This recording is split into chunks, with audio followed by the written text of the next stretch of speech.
Suite au retrait de Madagascar en pleine transition politique, l'Afrique du Sud prend la présidence intérimaire de la Communauté de développement de l'Afrique australe jusqu'en août 2026. La décision a été officialisée lors d'un sommet extraordinaire virtuel le 7 novembre 2025, désignant le président sud-africain Cyril Ramaphosa pour diriger l'organisation régionale, conformément aux articles 9 alinéa 2b et article 10 alinéa 4 du traité de la SADC. Le communiqué final, publié à Pretoria le 7 novembre 2025, indique que le sommet a pris acte de la décision de Madagascar à renoncer à sa présidence en raison des récents développements politiques limitant sa capacité à exercer ses fonctions.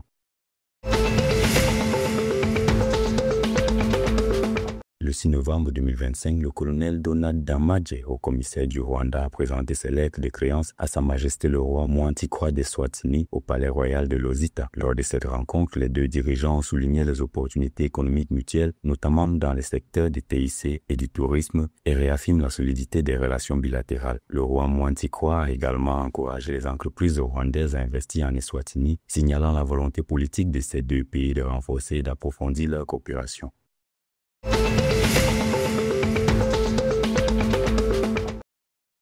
Le président Emmerson Mnangagwa a mis en avant les avancées du Zimbabwe dans la lutte contre la pauvreté et l'amélioration du niveau de vie. Intervenant du 4 au 6 novembre 2025 à Doha au Qatar lors du deuxième Forum mondial sur le développement social devant des dirigeants mondiaux et des représentants de l'ONU, le président zimbabwéen a souligné une réduction du taux de pauvreté de 62% à 48,3% entre 1995 et 2019. Il a également noté que le taux de scolarisation dans le primaire avait atteint 88%, réaffirmant ainsi l'engagement de son pays envers un développement axé sur l'humain soutenu par des politiques ancrées dans la vision 2030 et la stratégie nationale de développement.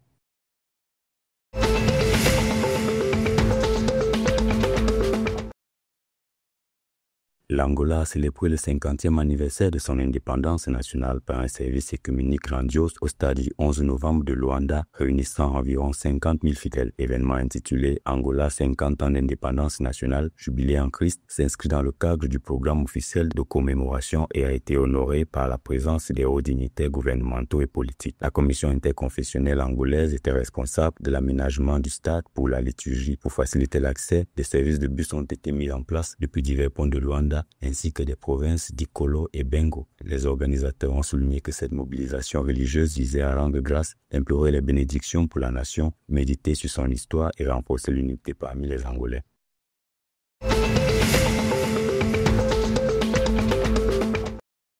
La Fédération zimbabwéenne de football a nommé Mario Marinika, technicien romain expérimenté, à la tête de sa sélection nationale, marquant un tournant stratégique à l'approche de la CAN 2025. La ZIFA a salué l'arrivée de Marinika comme le début d'un nouveau chapitre pour le football zimbabwéen, soulignant son expérience internationale et sa vision moderne du jeu. L'entraîneur prendra immédiatement ses fonctions pour préparer les matchs amicaux contre l'Algérie et le Qatar avant d'aligner le Zimbabwe dans le groupe B de la CAN 2025 au Maroc face à l'Angola, l'Égypte et l'Afrique du Sud.